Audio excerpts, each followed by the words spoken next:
Good day everyone, especially to you mom. I am Mahita Sulog and I am the first reporter in our group. So I am going to tackle the bulimia nervosa. So bulimia nervosa is like this eating disorder where people get caught up in this cycle of binging.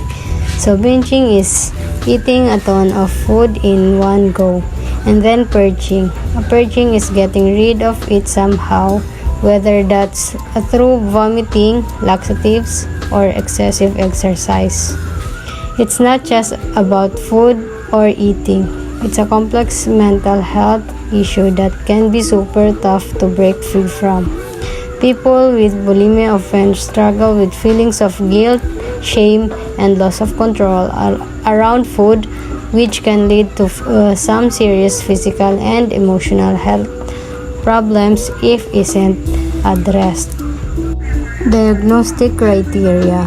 So when we're talking about bulimia, recurrent episodes of binge eating are a key part of it. So to be considered a binge, two main things need to happen. Number one, you eat a ton of food in a short time, like within 2 hours. Way more than most people would eat in the same amount of time. Number two, you feel like you were totally losing control while you're eating. Like you can't stop or control what or how much you're eating. B. So after binge eating, people with bulimia often engage in compensatory behaviors to try to undo the calories or prevent weight gain. This can look like, firstly, self-induced vomiting, second, misusing laxatives, diuretics, or other meds, third, fasting or severely restricting food intake, and last, exercising excessively. C. For a diagnosis bulimia, both the binge eating and compensatory behaviors need to happen pretty regularly, at least once a week for 3 months. D. Another key aspect is that self-worth and self-evaluation get really tied up in body shape and weight. It's like self-worth becomes super dependent on how you look or what the scale says, which can be really damaging. E. So when diagnosing bulimia nervosa, it's essential to ensure that the symptoms aren't exclusively part of anorexia nervosa. So regarding remission, there are two key stages. First is partial remission. So partial remission is when someone previously met all the criteria for bulimia nervosa, but now some, but not all, of the criteria are still present over a sustained period. Second is full remission. So full remission is when someone previously met all the criteria, but now none of the criteria are met over a sustained period, indicating significant in recovery. So when it comes to bulimia nervosa, the severity level is determined by how often someone engages in those inappropriate compensatory behaviors, like purging or excessive exercise. So here's the breakdown. Firstly is the mild. Mild is if someone has 1 to 3 episodes per week. Secondly is the moderate. So moderate is if someone has 4 to 7 episodes per week. Thirdly is the severe. Severe is if someone has 8-13 episodes per week. And lastly is the extreme. So extreme is if someone has 14 or more episodes per week. The severity level can also be adjusted based on other symptoms and how much it's impacting daily life.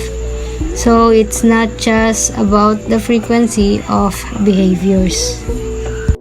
Diagnostic features. Bulimia nervosa is characterized by 3 key features. Criteria A is regular episodes of consuming large amounts of food in a short period, accompanied by feelings of loss of control. Criteria B engaging in behaviors such as self-induced vomiting, laxative use, or excessive exercise to prevent weight gain following binge eating episodes. Criteria D. Self-worth is heavily influenced by body shape and weight, leading to distorted self-perception and low self-esteem. Criteria C.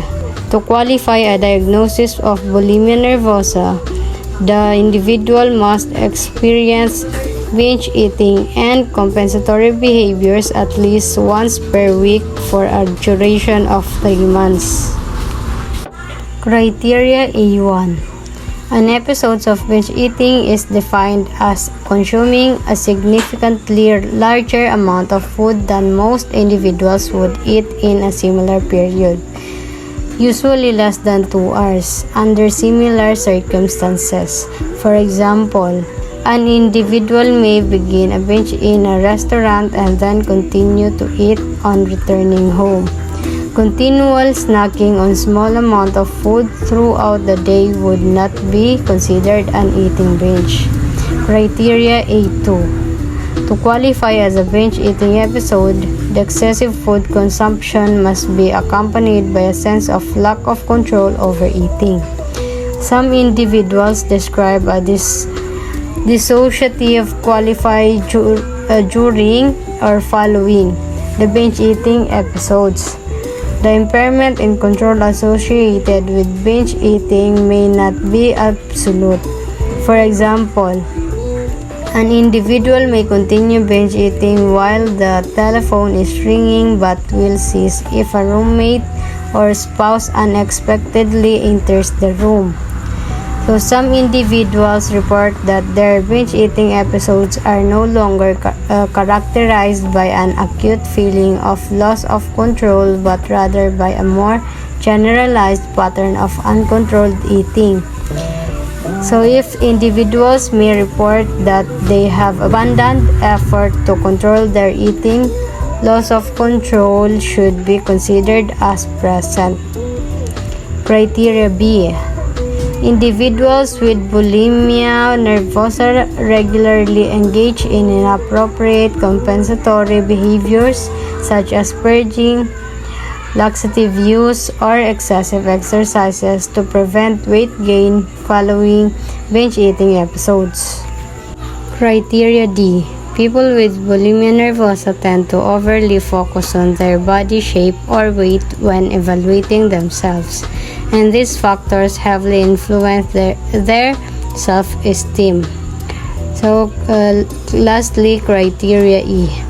While individuals with bulimia nervosa may share similar fears and body dissatisfaction with those with anorexia nervosa, a key distinction is that bulimia nervosa shouldn't be diagnosed if these behaviors only occur during episodes of anorexia nervosa. So, in other words, the concerns about weight and body shape are present, but the diagnosis depends on the specific patterns of behaviors. So that's all my part. Thank you.